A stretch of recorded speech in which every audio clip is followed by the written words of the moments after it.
Ayan na yung mga madam. Nakaharvest na naman ng saging. Ang pangalan ng saging guys, kung sa Ilocano, gordaba.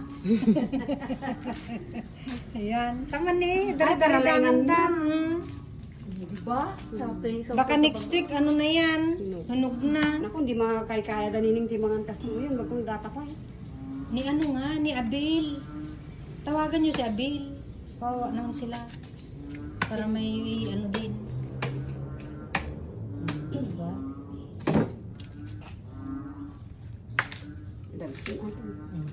Wow, talagang matigas na siya.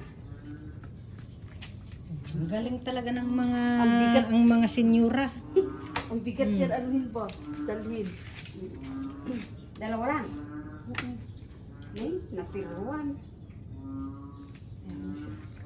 Tapos ilagay lang natin dito. Be, kaya mo manganti sa bahay, kalaan dyan na Bulacan.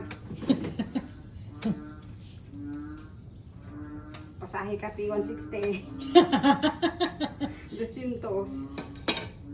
Bumili ka na lang sa budget. Maganda kasi to kasi organic. Walang mga gamot-gamot. Ang nga masabaan ni mga ninginin, may sana. Ipamigay. Bigay ka Ate Jing kay ano.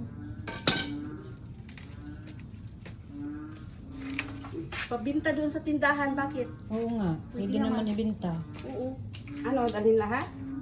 Mabigat dahil. Uy, mabigat. Uy, hindi niya kaya. Hindi natin Tatlo kaya. na lang, no? Kita mo naluuman data. Ay, may saging pa tayo doon. Tama na yung dalawa. Tatlo na lang. Sa sunod, pag pumunta ako dito, pwede ko dalhin si Dorshki.